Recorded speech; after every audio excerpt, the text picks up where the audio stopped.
Hi guys, and to my Korean friends, 안녕하세요. This is me. I'm here again to review another excellent South Korean series. And actually, the one I'm gonna be reviewing this time is Reply to 1997. However, this must have been very successful because they made two others. There's another one for Reply 1994 and Reply 1988. So the Reply 1997 was done in 2012 and Reply 1994, which was done in 2014, and then my favorite, Reply 1988, which was done in 2015. Now, just for anyone who doesn't know what the series is about, is when they do reply to the year, say that this one is Reply 1997, is people talking about their memories of growing up in that era, that generation. So, and for me, like I said, 1988 was my favorite because that was my generation. That's when I was in school, like they were. So there's a lot of things that I could relate with what they were doing. But to begin, we're gonna start off with Reply 1997, since this is the first one they ever made. And for Reply 1997, the story is about a girl who grows up with these two brothers. The two brothers' parents unfortunately end up dying in a car accident, and the parents of the boys used to be her parents' best friend. So the boys grew up next door and they grew up very close to each other, and obviously what we find out is the boys fall in love with the girl. And that's the other thing too about this series with Reply 1997, Reply 1994, and Reply 1988. The theme is always will be is somebody who's telling their memories, and then how they keep the audience hooked is always gonna be two people who are fighting for the girl's love, and it's almost a guessing game for the audience to figure out who is the girl going to end up for, or end up with, if you will. And I think that's the fun in it, because I have to say, in Reply 1997 and in 1994, I felt like you can kind of predict who was gonna be. But in Reply 1988, my favorite, I was actually a little bit like, I really thought it was gonna be the one guy, but she ended up with this other guy. But in the end, you just feel happy no matter what. So let's begin by reviewing 1997. We see the same parents. They always play parents to the characters in each and every of those series.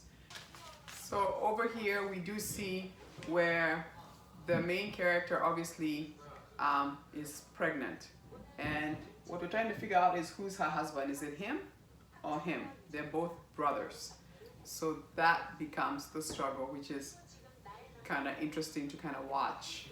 At one point, one of the brothers was like, so I know you like her, but just because we're brothers doesn't mean I'm gonna go easy. I also like her. So at the end, it's gonna be a case of who does a girl like, right? It's on the girl to decide who she loves. So I really like that series of Reply to 1997.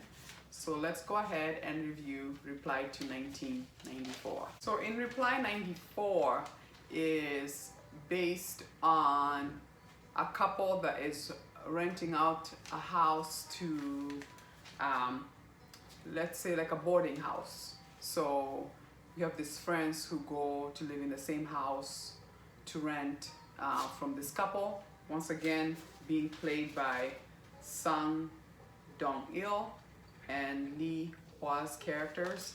They're the parents of the girl in 1994.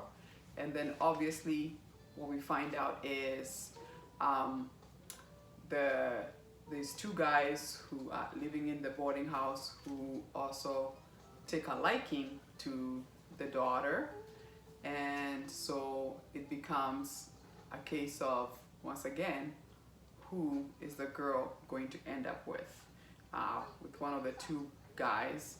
And once again, with the series, you have to watch to see who it is and hope that the person that you're hoping it's gonna be is. That's the fun of this show.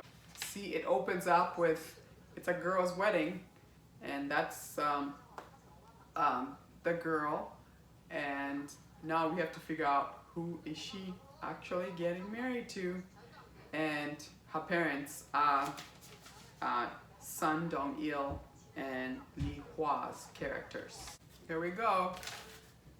Once again, there he is as the father, and then obviously his wife is being played by the same character, II-hwa's character. So I love that continuity in all their series. So what we find out is when they grow up, the one guy became a famous baseball player, and then the other one became a doctor.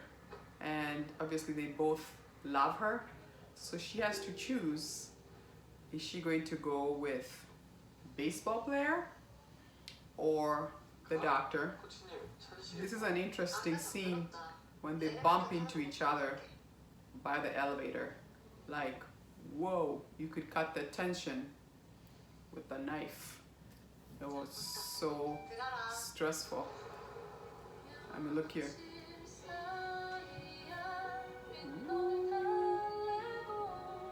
She's like, oh no. Doctor? Oh, baseball player. It's just like, okay. Like, I haven't seen you in a while. You have to watch to find out how they lost contact. Really good. So she's gonna have to decide who she's gonna go with. So really good series. Let's go ahead and review 1988, my favorite, my generation. So in Reply 1988, obviously they kind of show you, I think it was also the time that South Korea hosted the Olympics, which as a kid I do remember watching, which was fantastic. So in this series is a girl whose parents, once again, being played by Son Dong-yeol and II-hwa, are the parents of the girl. And then she grew up with these 4 boys in her neighborhood. And then obviously there's 2, continuing with the theme, who are in love with her, and then the girl has to pick. The reason why I like 1980s, 88 is, I remember wearing the jeans or stonewashed jeans, the music, boy bands. Yes. People are in love, it says they're in love with Tom Cruise, Pierce Brosnan. I still love Pierce Brosnan, okay? That was my generation. Backstreet Boys, New Kids on the Block, Boys to Men, our generation. So I really felt like watching this Reply 1988 was very nostalgic for me. Like, it felt like, oh, it's like a throwback, let's go back. The story is about her as she's reflecting on her life at the time, and actually it opens up with her and her husband being interviewed about their relationship, because he's become like a celebrity. But she grew up with all the 4 boys very close. She's a really funny actress. I love the nostalgia and how things look like. I lived in a neighborhood where houses were next to each other. You could walk to your friend's house. And in this neighborhood, it looks like they shared food, which is something we did too. So really nostalgic.